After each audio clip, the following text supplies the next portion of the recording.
Gostaria de convidar o Paulo para esse painel. Um segundo, vou colar aqui para fazer jus aos palestrantes. Gostaria de chamar então ao palco o senhor Ciro Gomes, há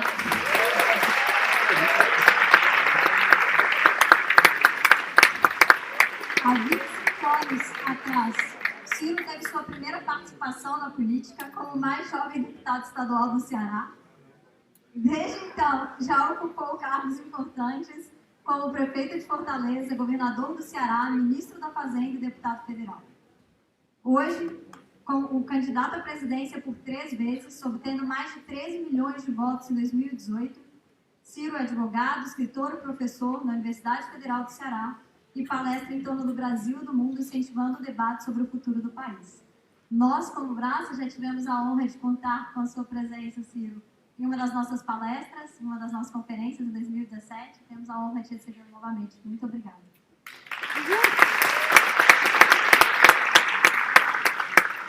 Para compor o painel, gostaria de convidar o Christian Lobar para subir também ao palco. Christian, candidato à vice-presidência em 2018 pelo Partido Novo, é mestre e doutor em ciência política pela Universidade de São Paulo, foi vice-presidente de assuntos corporativos da Bayer no Brasil, presidente executivo da Citrus BR, diretor executivo da Associação Brasileira de Exportadores de Frangos e secretário de Relações Internacionais da Prefeitura de São Paulo. Atua como professor convidado da Fundação Dom Cabral e é membro das diretorias do Conselho Empresarial da América Latina e do Instituto de Relações Internacionais da USP.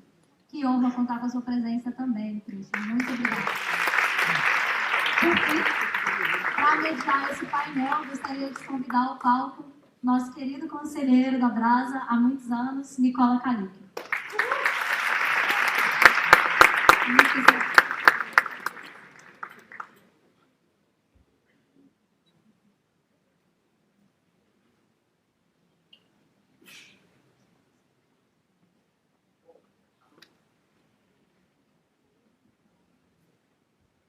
Bom, boa tarde, pessoal. Acho que a gente está um pouquinho atrasado aqui, mas pelo que eu entendo, pelo relógio, a gente tem 40 minutos ainda. Eu gostaria de primeiro agradecer a Brasa, e obviamente é um prazer e uma honra muito grande estar aqui com vocês.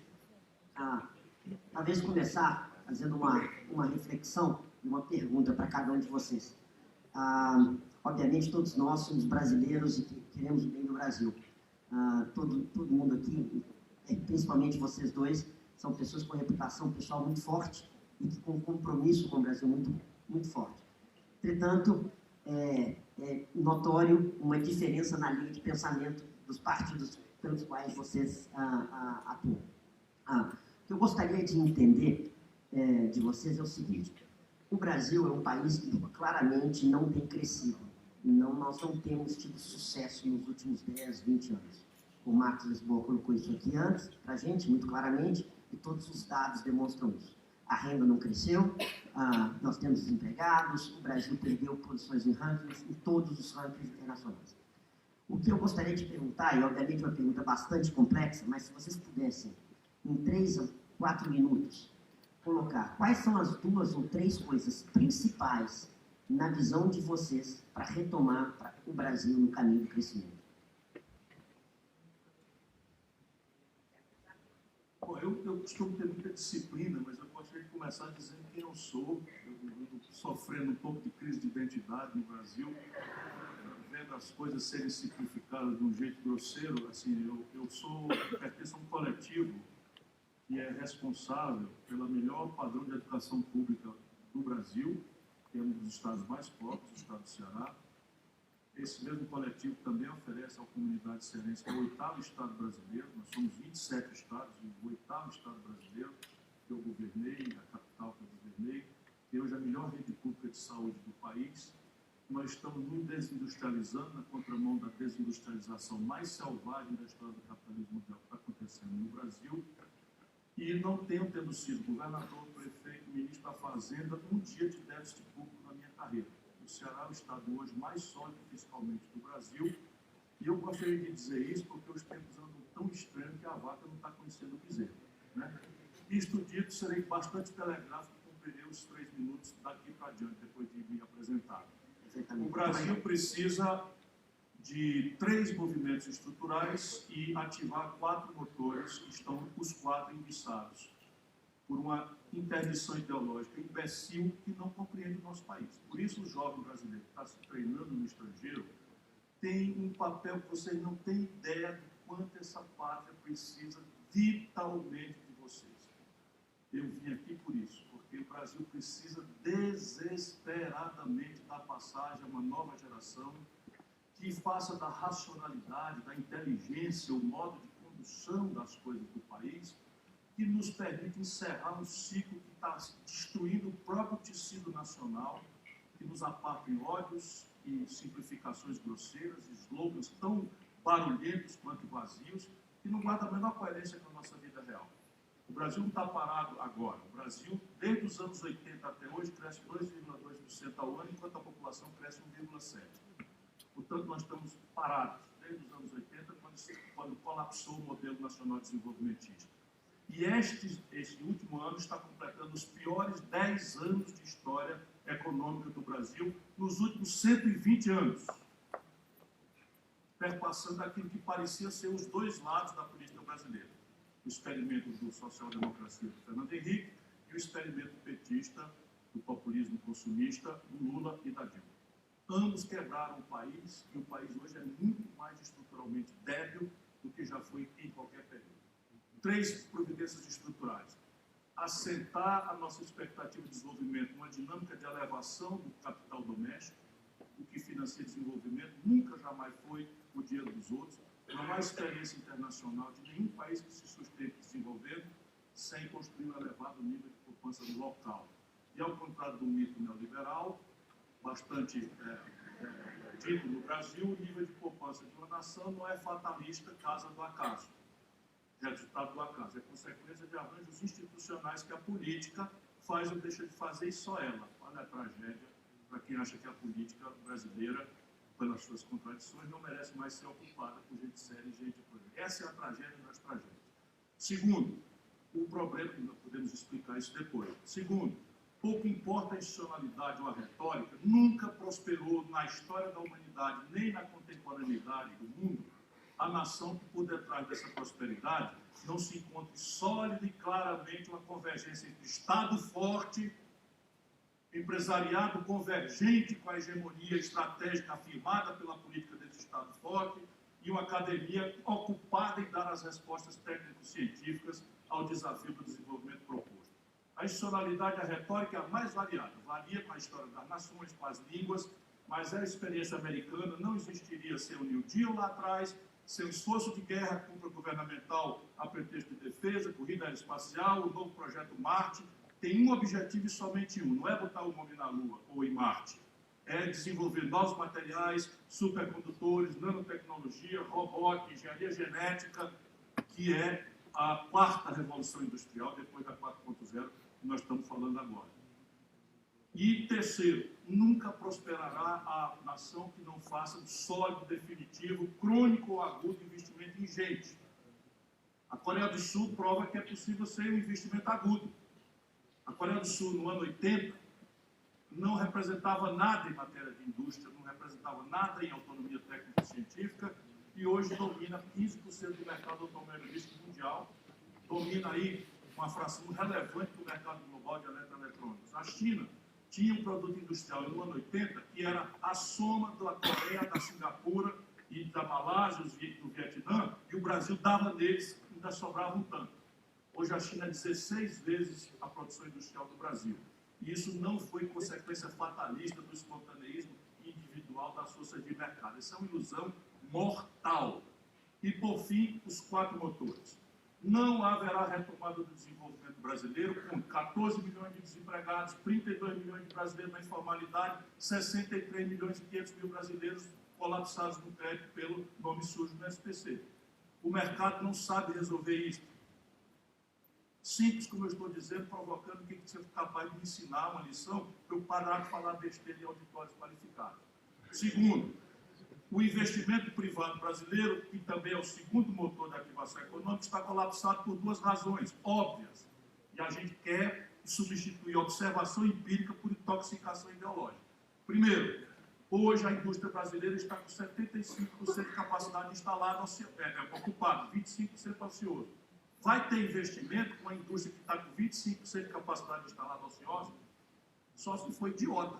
Por que a Ford fechou aqui? Não foi por falta de incentivo fiscal, de renúncia fiscal criminosa que se fez recentemente no governo do PT, da dona Dilma, que se destruiu a Ford. A Ford faz 6 anos que está com capacidade instalada ociosa quase de 30%. Isso destrói a taxa interna de retorno de qualquer investimento. Segundo, o nível exacerbado, historicamente único, de endividamento. Por quê? Porque o Brasil permitiu, no laissez-faire tropicalizado, macunaímico, que este país concentrasse na mão de 5 bancos 85% das transações financeiras. Isso não existe precedente na história do capitalismo mundial. E esses bancos operam em cartel. E simplesmente são protegidos pelo Banco Central, que impõe à economia brasileira a taxa de juros mais criminosa e vergonhosa e sem explicação técnica da história da humanidade. Então, consertar isso pelo mercado cartelizado como esse, esqueça. Depois, o terceiro problema, o terceiro motor. O Brasil está com um colapso absolutamente estrutural na sua conta pública. Como eu fiz questão de dizer aqui na minha apresentação, eu, governador do Ceará, fui ao mercado e comprei, com 15, 20 anos de antecedência, 100% da dívida imobiliária do Ceará. E consegui a proeza de 34% de deságio. Portanto, ninguém venha me falar em austeridade fiscal sem saber o que bicho é esse para montar em cima e cair. Eu não tenho um dia de déficit. Vão no Google e vejam qual foi o ministro da Fazenda que promoveu o maior superávit primário da história do Brasil. Agora, o que se está fazendo no país é uma burrice criminosa, que está simplesmente cortando o nexo nacional de confiança comunitária do nosso povo com as nossas elites. Esse ajuste fiscal, pelo corte da despesa, que faz 83 de cada 100 reais de uma reforma da Previdência, é evidentemente necessária. O pesar nas costas de quem ganha R$2.000 não resolve o problema da Previdência, é dramaticamente contracionista, vai botar lenha na fogueira da recessão brasileira, da depressão econômica do Brasil, e é uma perversão que fará com que milhões de brasileiros pobres não tenham aposentadoria nenhuma. Eu faço um desafio a vocês, jovens, depois que saírem daqui, hoje é sábado, vai segunda-feira, passe numa construção, qualquer uma obra, e veja se vocês acham um operário de 65 anos. Entre numa loja na Augusta, Por gentileza. eu não preciso nem falar mais, vou falar só isso. Aliás, era o que eu estava preparado para fazer, era dar uma fala aqui e ir embora. É porque eu não estou mais fazendo discurso de sobremesa para ninguém. Eu vim aqui porque acho que vocês são desesperadoramente necessários para o Brasil. Porque essa elite podre que nós temos hoje e que está completamente intoxicada, o sonho de vida é ter uma casa em Miami, essa está afundando esta nação. E nós precisamos que o jovem seja aprendiz de tudo de bom que tem no mundo. Mas nós precisamos de um pensamento autônomo e eu estava terminando com os motores. Então, falei do motor fiscal, falei do motor da consumo das famílias, do investimento empresarial, e não há como o Brasil crescer, porque nós temos agora, fruto de uma ilusão consumista, de uma prostração a uma globalização mal lida, nós temos o seguinte: cresceu 2%, o rumo da conta do Brasil manufaturado vai para 150 bilhões de dólares. Se os preços das commodities são artificialmente, sazonalmente altos, a gente mascara a quebra e nós vivemos ilusões cíclicas de consumismo populista, seguido de quebra profunda. Foi o filme que derrubou o PSDB e nunca mais ganhou a eleição nacional. Foi o filme que destruiu o governo do PT, porque a Dilma foi rigorosamente o mesmo filme. E isso quer dizer que o país não pode abrir mão de uma política industrial e de comércio exterior. Por quê? Porque foi definitivamente burra a ideia de que nós vamos pagar o modo moderno de consumo que a nossa população conhece e quer acessar, pagando eletroeletrônico, química fina, meios de diagnóstico médico sofisticados, carros maravilhosos, etc., etc., com milho, soja, minério de ferro bruto e petróleo in natura. Termino. Obrigado.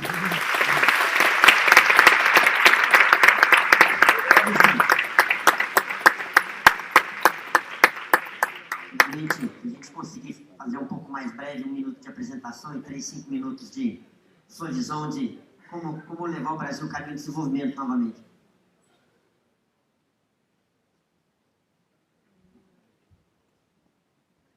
Olha, Nicola, eu ganhar o tempo aí, aproveitar ao máximo a oportunidade de estar nesse lugar tão importante, com gente tão bacana. Eu queria dizer assim, eu vou trazer para 2, em vez de 3, ações, vamos dizer assim, para modificar o quadro de coisas no Brasil. A primeira é um processo rigoroso e agressivo, eu diria, de liberalização do ambiente de empreender, de empreendimento, espaço para as pessoas, os indivíduos e as empresas poderem trabalhar. O Brasil hoje é um país que não convida ninguém a fazer nada. Esse aqui é um país contra quem quer fazer alguma coisa para criar riqueza, para desenvolver uma ideia, para tentar uma invenção. Isso aqui é um ambiente contra quem quer fazer as coisas. Por isso que a Monsanto está investindo nos Estados Unidos. Ninguém foi estudar em Angola ou em Itália, quem foi nos Estados Unidos. Por quê? Porque lá a mensagem é clara, a educação é direta, a aprendizagem é clara e pragmática para quem quer realizar as coisas e transformar. O Brasil não é um país que apresenta um ambiente de transformação. Então, a primeira e única, talvez, medida que incorpora todas as outras, é a liberalização, aquele diagnóstico que o Marcos colocou aqui, que aquele imbróglio sem fim de regras, de leis, de protocolos, etc., que impede as pessoas de fazerem qualquer coisa, e aí elas partem boa parte para a contravenção, se elas quiserem fazer alguma coisa. Todo mundo está na contravenção para fazer alguma coisa no Brasil. E é o que ele colocou, é enfrentar esse ambiente burocrático, estatizante, corrupto, ineficiente, mastodôntico, que fez o Brasil virar o que virou. O Brasil é isso por causa desse ambiente de construção de um Estado. E aqui, o Estado não é o discurso contra o Estado, longe disso. O Estado pode até ser forte, ele deve ser forte, mas ele não precisa ser gigante, não precisa ser corrupto, não precisa ser ineficiente, não precisa ser empregador, ao nível máximo, né? e gerar esse ambiente de 40% que arranca das pessoas do seu trabalho e da sua contribuição, 153 dias por ano, para pagar esse Estado aí que não te entrega nada de volta. É tão simples quanto isso. Então, a solução passa por uma ação combinada, que vai para a segunda alternativa, o segundo eixo de raciocínio. Como é que faz isso? Como é que você liberaliza o Brasil? Como é que você solta as amarras? Como é que você desamarra, você tira esse grilhão, essa corrente, essa bola preta amarrada no pé dos indivíduos e das empresas? Politicamente. Na democracia é politicamente. E a política, nós estamos aqui num sábado hoje discutindo, na verdade, política. Está mudando de forma exponencial no Brasil, por bem, gente, que nem vocês, essa geração toda aqui preocupada com política, fazendo política. Porque nós ficamos todos esses anos, eu sou da geração dos caras pintados, a gente estava lá tentando derrubar o Collor, estava começando a entender como a coisa funcionava. Depois de um período ainda de transição democrática, enfim, um período autoritário. E passaram todos esses anos, 30 anos, e só agora é que a gente está preparado para fazer esse processo de liberalização. Sabe como a gente faz isso? Uma geração de vocês se envolvendo com política. Não significa que todo mundo tem que se candidatar, mas quem pensa com essa visão mais de liberalizar, em todos os sentidos da palavra, liberalizar, deixar as pessoas fazerem o que elas quiserem com a renda que elas têm, viabilizar que elas tenham renda, porque hoje as pessoas não têm renda, elas não conseguem ter renda porque o empregador não contrata, ele não contrata porque a regra é inviável para você contratar. Né? O custo de produção desse país ficou inviável, o processo de desindustrialização é uma consequência de políticas nefastas que foram desenvolvidas nesses últimos, pelo menos, 20 anos. Para que isso aconteça, é necessária uma mudança política. A política se dá no Congresso Nacional. E quem é que está lá? Ainda uma minoria que pensa como a gente, no Partido Novo, pensa, ou talvez alguns aqui pensem. Então a gente precisa se fazer representar lá. E é esse o trabalho mais difícil. Você não faz isso em 2 meses, nem 1 ano, nem 3 anos. Você faz isso em 20 anos. Hoje a gente não era ninguém, hoje a gente tem uma bancada de 8 deputados. Os nossos deputados já têm feito sistematicamente intervenções no Congresso Nacional, bons projetos de lei, votação de unânime na fala da presidência e outras coisas para fazer esse processo acontecer. São 8 que valem para 30, como se fossem 30. E na próxima legislatura a gente vai ter 30 que vão valer por 100. E aí, com 200 deputados, ou com um grupo representante, com essa cabeça de liberalização, redução do intervencionismo, abertura do mercado brasileiro, não é escancarado o mercado internacional, não é nada disso. É o que fizeram agora com a União Europeia e o Mercosul. Assinaram um documento importante, tem lá problemas, tem problemas. Mas iniciamos um processo que deveria ter começado em 2001. Ficou travado 20 anos. Agora a roda vai começar a girar. E é isso que a gente tem que fazer. Quer fazer isso acontecer no Brasil de verdade? Vamos para o Congresso Nacional. Como é que faz isso? Tem que ser eleito, tem que viabilizar e apoiar quem quer ir para o Congresso Nacional. Quem quer ocupar posições de comando no Poder Executivo também, em governos de municípios, agora em 2020 ou em 2022 para governos de Estado. Aí a gente consegue transformar isso. Eu acho que são dois caminhos, dois eixos de raciocínio. Obrigado, Cristian. Eu entendo que o pessoal está mandando perguntas.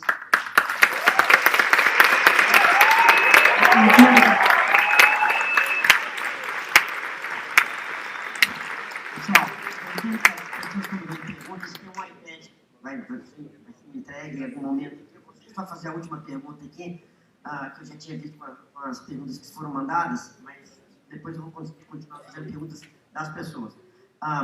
Fazer uma pergunta que está bastante em pauta essa semana, que foi a reforma da Previdência. Vou começar com o Cristian dessa vez, rapidamente. Né?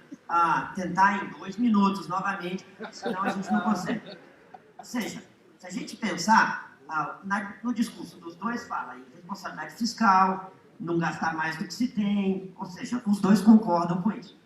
Entretanto, o que a gente viu na votação dessa semana foram visões completamente diferentes com relação à reforma da Previdência. Um partido como no voto foi bastante agressivo, inclusive contra todas as emendas que reduziam os gastos, e o outro partido, o Partido do Ciro, foi contra, fechou questão contra a reforma da Previdência. Que esta Previdência. Perfeito. Eu gostaria de entender aqui de vocês, número 1, reforma da Previdência é fundamental, sim ou não, e por que cada partido votou como votou? A reforma da Previdência é absolutamente essencial, a gente já está atrasadíssimo nessa matéria, a gente perde um tempo que choca a gente, a quantidade de tempo e energia que a gente perde com uma discussão inútil, porque é evidente que precisa fazer a reforma da Previdência, é uma questão matemática, não é ideológica, nem política, não é nada disso. É que sabe fazer conta de mais ou menos, você já percebe que tem que fazer. E qual que tem que fazer? Tem que fazer essa imediata, que dá 11%, que orienta 11% dos recursos de arrecadação federal, 70% de toda a arrecadação nacional vai para o governo federal. Esse 70%, 11% vai para as mãos de 1 milhão de brasileiros. É isso que acontece hoje. Não estou colocando mais nenhuma questão em discussão. Como é que pode um processo concentrador de riqueza dessa natureza ter chegado a esse ponto? É um maior processo de concentração de riqueza da história da humanidade. Então é isso que tem que fazer, tem que fazer. Essa que passou ainda sofre, não é suficiente, não. Se não passar nos estados, com os destaques que foram para o Senado, espero que passem nos estados uma vez, a gente consegue uma sobrevida. Porque se não colocar os estados, daqui 2 anos eu estou com um problema de novo. Assim, nós não temos mais tempo para isso. Para fazer aquele processo de federalização que eu estou falando antes, tem que passar a reforma da Previdência já ontem. Nós já estamos atrasados há muito tempo. E tem outras para vir aí. A reforma da tributária está aí no discurso, tem que chegar rápido. Nós temos mais tempo para perder. É para vocês pegarem um Brasil decente. Então, assim, é a reforma necessária, essa que passou é o que deu para fazer. Espero que o Senado ainda incorpore os destaques dos estados e tente fazer. Se não passar estado, pessoal, daqui 2, 3 anos estouram os estados e ninguém vai fazer os estados, não vai conseguir fazer reforma. Ninguém quer fazer. E vai para quem? Vai para o governo federal. Vai para o governo federal. E vai cair na nossa mão tudo, na União, entendeu? Então, assim, é importante que a gente consiga passar o destaque e aí depois siga em frente para a próxima reforma da tributária.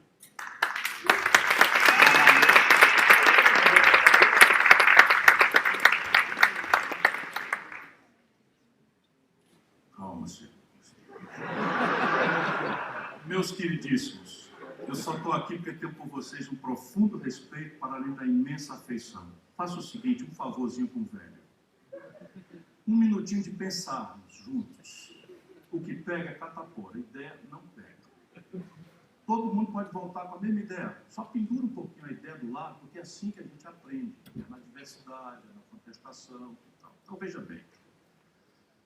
O Brasil, vamos observar empiricamente, o Brasil, entre 1945, o fim da Segunda Guerra Mundial, e 1980, cresceu a taxas superiores a 12% ao ano.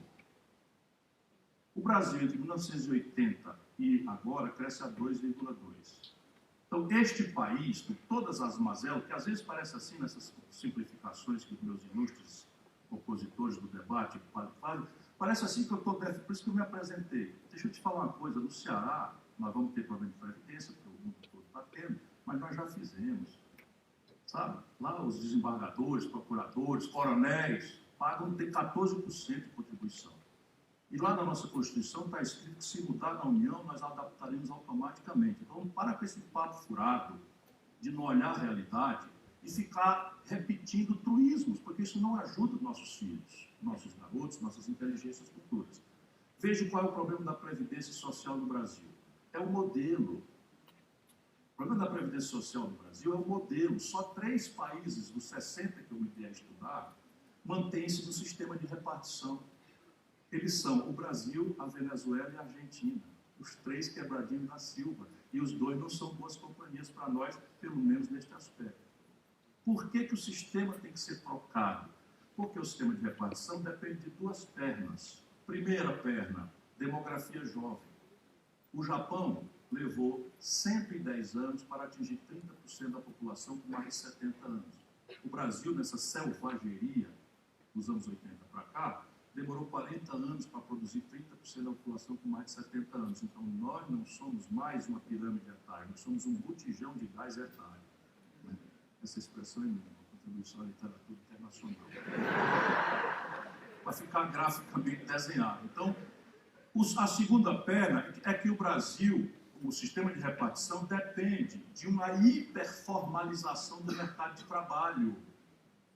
E esta gente acabou de botar nas costas do povo brasileiro uma desregulamentação que simplesmente está legitimando a seguinte verdade. A fonte substantiva de financiamento da Previdência é contribuição patronal e contribuição do empregado. Como isto vem trincando há muitos anos, nós fomos inventando aspectos tributários para cofinanciar a Previdência. Portanto, falar que há uma reforma da Previdência sem discutir com ela conexa e organicamente a ela vinculada uma disputa tributária é mentira. Simples assim. Por quê? Porque a substância do financiamento hoje, desequilibrado pela demografia envelhecida e pela informalização do mercado de trabalho, é a PIS, é a COFINS, é a Contribuição Social sobre o Lucro Líquido, são as receitas patrimoniais de loteria. Se a gente fizer um IVA federal, como esta gente apressadamente está defendendo, e eu defendo isso em livro há muitos anos, tá certo? Sem cuidar, por exemplo, do origem e destino, São Paulo quebra. Se nós fizermos esse IVA federal, a Previdência Social quebra.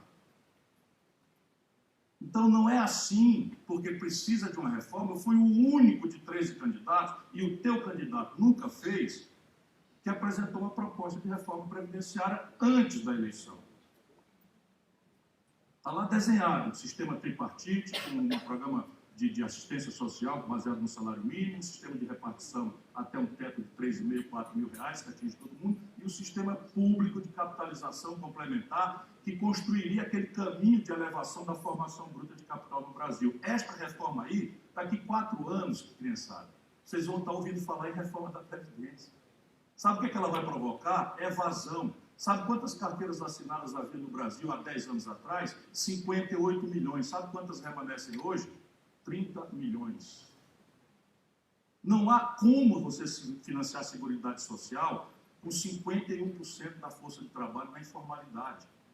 E aí vamos à questão liberal. Eu também acho que a gente devia dar ao Deus consumidor o direito de escolher, arbitrar. Mas o problema é que o mundo não é de inocentes. Sabe qual é as condições de empreender no mundo? Elas não são globalizadas. A única coisa que está globalizada é a mistificação ideológica. Vou explicar para vocês. Na América do Norte, no Japão, no Oriente Médio, no Oriente Distante e nos Estados Unidos, na Europa eu já falei, a taxa de juros é negativa há 10 anos. No Brasil, em São Paulo, se desconta uma duplicata a 1,75% de juro ao mês. Põe para competir, conservada todas... Para pensar, irmãozinho. Depois tu bota a tua ideologia de novo e volta para casa com a tua segurança. Agora, pensa assim, bota para competir uma economia que se financia a 42% de juro ao ano, com uma economia que se financia a 4%. Mantidas iguais todas as outras condições de empreender, vê se ela sobrevive. O Brasil está se desindustrializando, é por isso, não é por causa de burocracia, que tem que espantar. cá, não é por causa de ser de quê, de corrupção, que virou a caricatura de todo pilantra no Brasil, agora é denunciar a corrupção. Eu tenho 40 anos de vida pública, eu nunca respondi por uma representação, nem para ser absolvido. Então eu tenho uma certa moral. Recusei 3 pessoas de ex-deputado, ex-prefeito, ex-governador, aos 36 anos de idade. Eu tenho uma certa autoridade moral para falar o que eu estou querendo falar aqui. Então vou voltar aqui ao raciocínio. A condição tecnológica não é um domínio global, gente querida. Ela é uma essencialidade da escolha do consumidor e nenhum consumidor global opta pelo retardo tecnológico se houver uma oferta da ponta. E no domínio tecnológico, pela introdução de legislações de propriedade intelectual draconianas, pelo entreguismo, pela avassalagem. Agora o presidente da República tem a audácia de nomear um policial, ministro, representante, embaixador do Brasil nos Estados Unidos. Isso está transformando o nosso país numa república de banana, ante o além de uma elite definitivamente apodrecida. Vou dizer que tecnologia é uma essencialidade e o Brasil gasta com ciência e tecnologia o mesmo que gasta com o poder judiciário. Não posso ser breve. Estou falando de 3 assimetrias competitivas. Posso ir embora, mas ser breve eu não vou ser em assunto completo, senão a gente fica na frase feita. Eu vou também falar mal da corrupção, e vou também falar mal da burocracia, que eu sei que tudo isso é verdade. Mas isso tudo é mentira quando a gente quiser consultar o Aliás, o Graça me convidou, e a minha condição de vir foi poder apresentar minhas ideias. Eu não sou obrigado a vir. Eu estou vindo de madrugada de Belo Horizonte, vou para uma favela agora discutir reforma da Previdência, porque o povo nem sequer sabe o que está acontecendo. Terceira assimetria, escala. A China produz uma calça jeans 1 bilhão de unidades de uma fábrica por ano. Essa agenda aí, ó, quem quiser vê-la praticada, vai lá na Sulanca de Caruaru. Tu já foi? Eu já fui várias vezes. Vai na Sulanca de Caruaru, lá não tem cargo trabalhista, lá não tem legislação tributária, lá não tem salário, lá não tem trabalho infantil, as mulheres trabalham 14, 18 horas por dia porque pedalam a máquina de costura em casa, lá não tem imposto, nada. Pois a calça jeans chinesa, porque é produzida com escala global, chega em Caruaru mais barato do que custa produzir. E o drama desse país é que 7 em cada 10 empregos vêm de pequena empresa. Agora mistura as 3 assimetrias.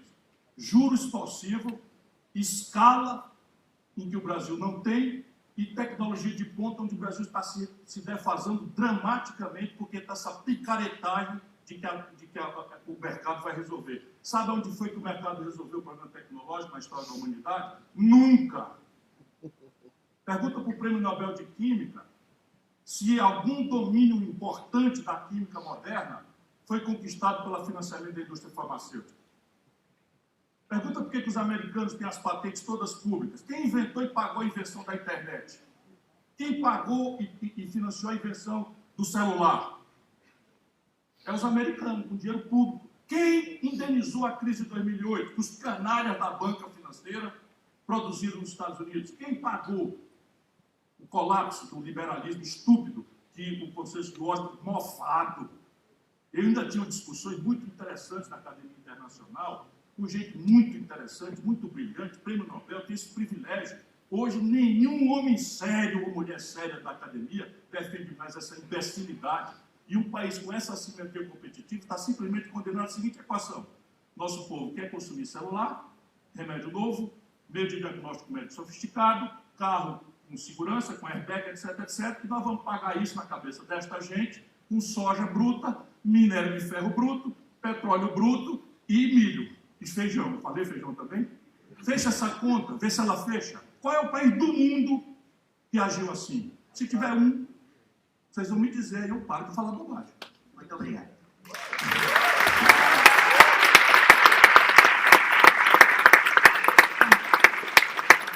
Você tem várias perguntas aqui, eu vou fazer as perguntas diferentes, porque são perguntas diferentes para cada um.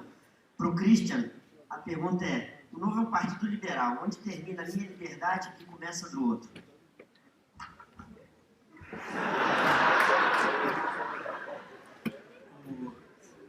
Eu só queria fazer um comentário antes, Nicola, rapidinho, é o seguinte: eu acho que é evidente que há uma diferença de visão, etc. E o Ciro expõe toda a sua trajetória aí, que não começou ontem, de experiências, etc., de governo, enfim. Mas o que eu acho é o seguinte, que essa visão de que a gente acha que aquela senhorinha lá de Caruaru precisa de ajuda, ela não precisa de ajuda de ninguém. Não precisa de ajuda de ninguém. Não, senhor. Não vai morrer por conta dela, não. Se a gente der condição dela trabalhar, estudar antes e produzir com liberdade, acessar os mercados como ela que bem entender, ela vai concorrer com o chinês. É que o Estado brasileiro é tão incompetente, ele é tão presente na vida dela, que ela teve que buscar subterfúgios para sobreviver. Assim, essa é a visão, eu acho que, filosófica diferente. Assim. Esse assistencialismo, essa ideia de que a gente tem que dizer para as pessoas o que elas devem fazer, a gente tem que orientar a economia, a gente tem que proteger os nossos mercados para concorrer com o chinês, não vai funcionar mais. Nós estamos tentando fazer isso há 20 anos, pelo menos, e deu nisso daí, essa quebradeira geral, porque eu não tenho condição. Então, assim, é o contrário. O que tem que fazer é enfrentar essa escala chinesa, assim. Mas não é de um dia para o outro, mas é desregulamentando aqui, trazendo investimento estrangeiro e dando espaço para ele, dando a propriedade intelectual, que as farmacêuticas todas querem ter, no tempo do Congresso Nacional, fica cada semana ameaçando tirar a propriedade intelectual de quem produz as coisas, de quem investe em pesquisa, então ninguém quer fazer aqui mesmo. Sabe onde é que a Bayer fazia, para dizer um exemplo que eu vivi? Sabe onde que a Bayer faz pesquisa de cana-de-açúcar? Em Ribeirão Preto, não? Não, é na Bélgica. Por quê? Porque ela não tem segurança.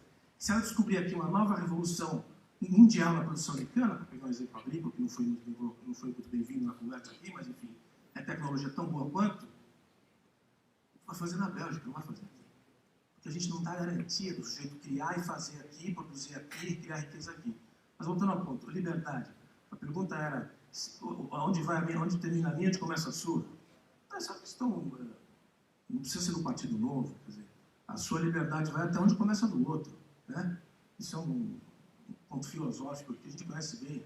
Se você não tolerar o espaço do outro individualmente, você não está agindo num ambiente de liberdade.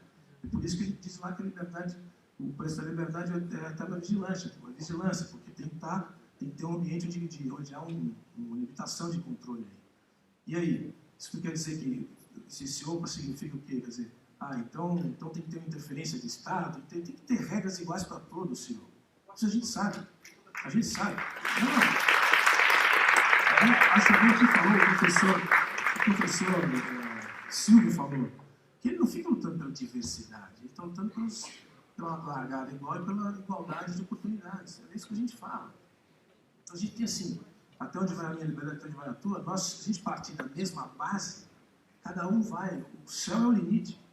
Olha para as fixa os pés no chão e olha para as estrelas. Obrigado. Uma ponderaçãozinha breve aqui, sem querer polemicar e já polemicando. Schopenhauer dizia como é que você desmoraliza um oponente não tendo razão. Então, assim, eu estou defendendo burocracia, eu estou defendendo assistencialismo. Alguém ouviu uma dessas palavras na minha boca? Por favor, não é isso que se trata.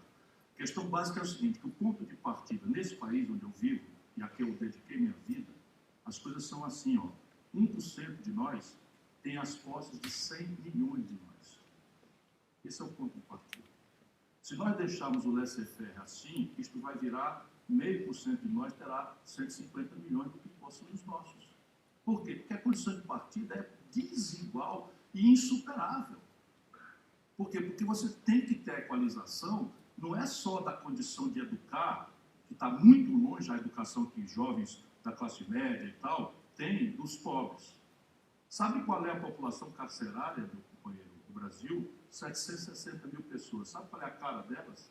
2/3 jovens igual a vocês, pobres, negros da periferia.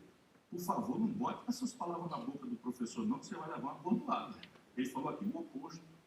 Se você não entender, por exemplo, dos 11 milhões e 700 mil rapazes e moças iguais a vocês, que nem estudam nem trabalham hoje no nosso país, eles têm entre 17 e 25 anos, essas pessoas, 68% são negras e pobres. Se não houver uma entidade que equalize essas oportunidades, mas essas oportunidades elas têm que ser também para o empreendedor brasileiro. Esse papo furado está acontecendo o seguinte no Brasil, é a mesma coisa. Câmbio flutuante, superávit primário, não me põe palavras na boca. Não me põe palavras na boca, mas essa simplificação grosseira e essa agenda que simplesmente vai tocando. Vocês não lembram do debate da reforma trabalhista? ia produzir 3 milhões de empregos e tal, produzimos 1.600.000 novos desempregados no Brasil. Hoje, quem não quiser fechar o olho, o Brasil está produzindo gente carregando uma sacola nas costas, se arriscando aí às pressas nas motocicletas da noite do Brasil, para ganhar R$5 por emprego. Se a gente perder o nexo, aí nós vamos ficar chocados porque o neopentecostalismo está crescendo no país. Sabe por quê? Porque a elite brasileira virou tão egoísta que a sensação de pertencimento nacional, comunitária, está se esgarçando no Brasil. As pessoas estão se refugiando lá com o pastor. Estão aceitando Jesus para poder suportar a amargura de viver nesse país. Agora, isso significa, sabe o quê? 220.000 pontos de comércio fecharam no Brasil nos últimos 3 anos. Foi por causa de burocracia? O que elas estavam fazendo abertas antes? 13.000 indústrias fecharam no Brasil nos últimos 3 anos. Foi por causa de burocracia, de excesso de Estado? O que elas estavam fazendo abertas antes? Sabe, se você atirar errado no diagnóstico, você não vai acertar a terapêutica nunca. Eu não preciso que vocês concordem comigo, eu estou pedindo para vocês pensarem. Porque o Brasil precisa desesperadamente da inteligência treinada de vocês. Mas se vocês vierem de Harvard, de coisa como eu estive lá também, ó, lá com visit escolas, para receber como professor, escrevi livro, parceria com o professor de Harvard e tal, eu frequento esses lugares também. Mas se vocês vierem de lá intoxicados com o ideário mofado de Chicago, esse país vai morrer como país, como nação. Simples assim. Obrigado.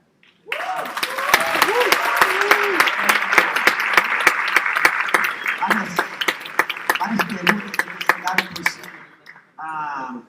Algumas categorias, eu vou fazer 2, talvez você responda a que você quiser ou as 2. A primeira foi com relação à Tabata, tá certo? A pergunta foi: o PDT prometeu resguardar a autonomia política e o funcionamento do Acredito, bem como a identidade do movimento e seus representantes. Entretanto, recentemente, você disse que a Tabata deveria deixar o partido, pois foi um erro que não pode passar impune. Como você reconcilia essas 2 coisas? A segunda é: você disse em 2018 que sairia da política caso o Jair Bolsonaro fosse eleito. Como o senhor vê o futuro da sua trajetória política? Olha, eu vejo com uma grande displicência, porque eu acho que o acaso vai me proteger se eu andar distraído. Eu tinha 36 anos de idade, era o mais popular governador do país, fui chamado para ajudar a consolidar o Plano Real, aplaudido pelo Brasil inteiro, e vim parar. Sabe por quê? Porque a política para mim nunca foi meio de vida. Fui para a universidade, passei lá um tempão estudando, trabalhando e tal, só vinha ser candidato de novo. Fui ex-governador em 94, vim ser candidato de novo à força do meu partido em 2006. E aí, periferia, fui o deputado federal mais votado do Brasil, depois desse tempo todo ausente. Sabe por quê? Porque eu me comporto. Sabe por quê? Porque eu não sirvo a 2 senhores. Isso me permite responder a outra questão. Se tem alguém que está sofrendo com essa questão da Tabata, sou eu. Sabe quem recrutou a Tabata? Quem estimulou a Tabata a entrar na política? Quem assinou a filiação dela ao partido? Euzinho aqui, ó. Sabe por quê? Porque a minha grande tarefa hoje não é ser candidato. A minha grande tarefa hoje é que eu desenvolver aqui. Ajudar o brasileiro a entender, o jovem brasileiro a entender o que está acontecendo e ajudar a preparar para a minha experiência. De alguma forma eu posso ter coerência entre o que eu falo, o que eu fiz na educação. Eu ganhei o Prêmio Mundial de Combate à Mortalidade Infantil no plenário das Nações Unidas. Mas, sabe, eu estou meio imune a essas bobagens que o país já existia, essas maluquices. O Collor, que ele disse aqui que caiu, que era como é? Menino, como é pitado, eu já era governador nessa cidade. E sabe por que o Collor caiu? Porque impôs uma agenda liberal violenta ao país sem conversar com ninguém. O Collor descaracterizou a indústria automobilística, sentou o pé na dívida pública dos rentistas brasileiros, esterilizou um terço da dívida pública do país, enquanto nós acreditamos que derrubamos o Collor por conta dele ferir os interesses populares. Ele caiu porque feriu a plutocracia e o baronato brasileiro, onde está o poder real. E o Amoedo é exemplo desse menino que está aí no governo de Minas Gerais. A primeira providência de austeridade foi extinguir 80.000 vagas de ensino integral. O Ceará está expandindo o ensino integral, que já alcança 1/3 de todos os cearenses. O Ceará paupérrimo, o novo, extinguiu 80.000 vagas de ensino em tempo integral. Prometeu para se eleger que os secretários não iam ganhar nada, porque a nova política agora é influenciar dinheiro, porque não sei o que e tal, já disse tudo. Prometeu que as mordomias de helicóptero estavam fazendo tudo igual, protegendo o Aécio Neves, na maior falcatrua, o governo do Aécio Neves está todo dentro de lá. Toda a vida que vocês ouvirem a palavra novo para frente de uma coisa na política, desconfia, é picaretagem. picaretagem da pura, no mínimo picaretagem intelectual. Porque o que é nova política? Aí eu te dou aqui, então. Aqui eu conselho. Como a gente está terminando o tempo, e como os nossos panelistas tipicamente não gostam de responder as perguntas que são colocadas, por favor, façam as considerações finais. Não, eu queria esperar o seu raciocínio, Ciro, para dizer, enfim, para concluir aqui, dizer assim, o Zema é governador de Minas Gerais, é o Partido Novo, sabe por que ele teve que tirar a integralidade das escolas? Porque as escolas não pagavam a luz, não tem água nas escolas. Permite uma parte no aparte, vou dar aqui um exemplo. O Ceará cobra 8%. O Ceará cobra 8% de imposto sobre as grandes heranças. Ele interrompeu a minha fala e está se dizendo: o Ceará, de onde eu venho, cobra 8%, que é o teto da Constituição, de imposto sobre grandes heranças. E o Novo, lá em Minas Gerais, cobra 5%. Então, aí é muito fácil. Deixa as grandes heranças sem tributar e tira a escola do jovem pobre da periferia de Belo Horizonte. Isso aqui é uma austeridade maravilhosa. Nós vamos viver e ver o que é um governo austero fazendo a coisa certa com o dinheiro público. Vamos viver e ver. Guarda para vocês que vocês estão jovens, vocês vão observar o governo e depois vão conferir. Mas só para terminar, vamos bater o tempo, tem que falar uma coisa só, muito rápido. Eu queria dizer o seguinte: o que mais me incomoda hoje na política, nesse ambiente, você tem razão, superficial, de afirmações momentâneas, de 140 caracteres, é o seguinte: você olha, o pessoal olha para o Partido Novo e fala assim: esses daí são os representantes do neoliberalismo, da consenso de Washington, não gostam de pobre e acham que são representantes do empresário explorador do trabalho e inadimplente fiscal.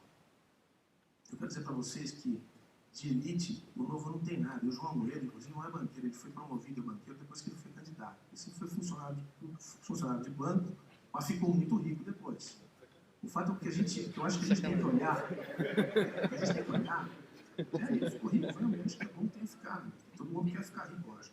Mas a gente tem que olhar a pessoa e não estereotipá-la, né? Se a pessoa olha para você e fala assim: esse do Novo é um riquinho dos jardins do Leblon, e ele quer que os banqueiros sejam esses canalhas que vão explorar o Brasil, é estereótipo. O que nós temos aqui são as melhores soluções de política pública. A gente diverge nas soluções de política pública. A gente acha que quanto menos intervencionismo, quanto mais as pessoas tiverem liberdade para fazer acontecer com o dinheiro que elas ganham, mais riqueza vai se criar e menos desigualdade vai existir. Essa aqui é a tese fundamental e acho que a gente diverge mesmo.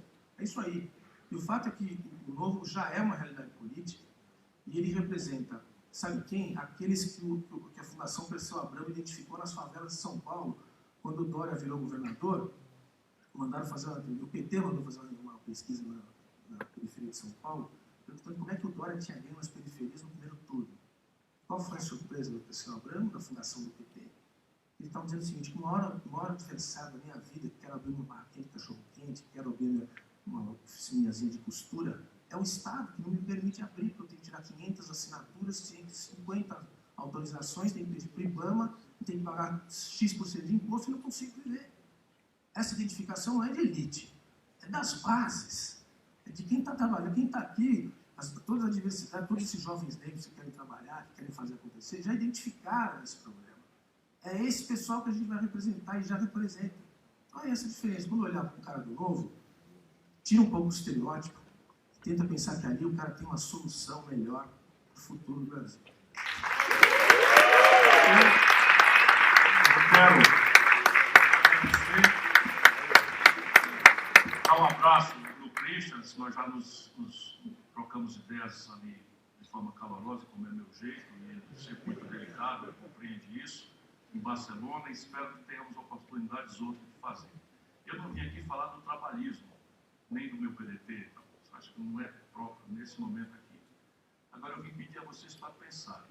Por exemplo, o banqueiro canalha foi ele que falou, eu não falei isso não. Eu falei que o Brasil cartelizou em 5 bancos, 85% das transações financeiras. Isso não tem precedente no capitalismo mundial.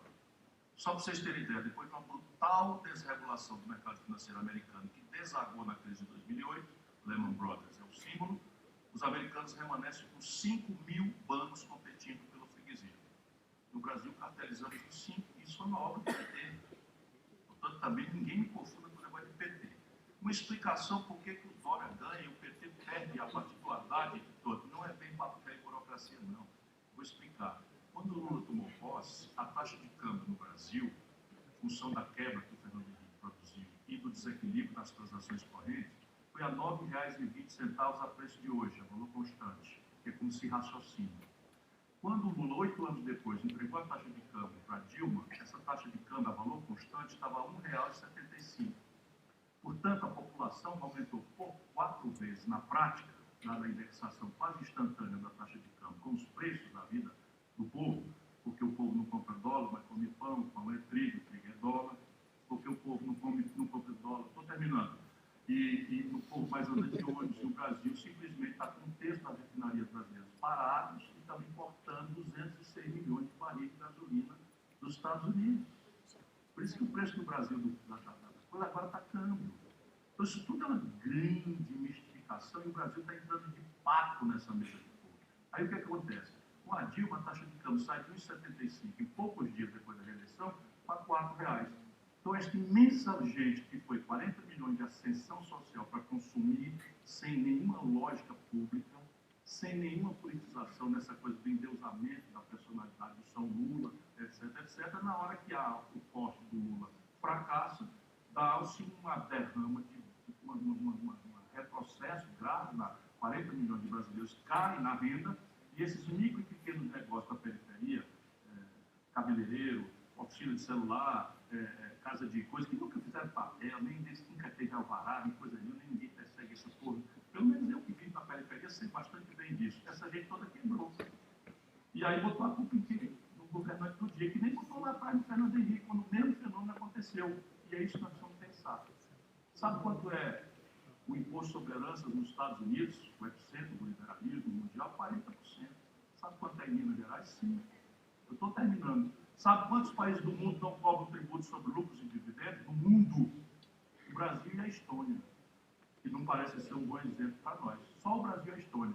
Eu, Ciro Gomes, ministro da Fazenda, cobrava. Sabe quanto é que se arrecadaria com um tributo semelhante ao que eu cobrei? Nós arrecadaríamos 70 bilhões. Sabe qual é a renúncia fiscal para o baronato brasileiro, por ano, no Brasil? 386 bilhões de reais por ano.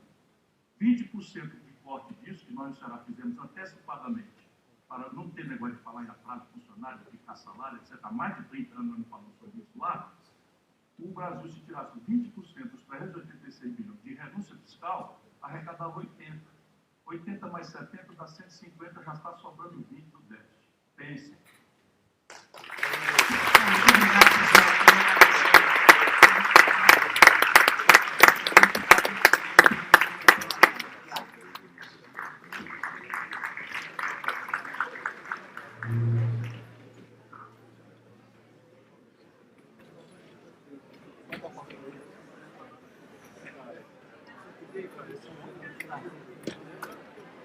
Gente, perdão, só uns recados antes de todos saírem. São 1h25, nós precisamos retornar ao painel às 2h em ponto. A 1h50 em ponto para retomarmos a programação. Então, a gente tem 25 minutos. A gente tem um coffee break servido para vocês no primeiro piso. E é isso.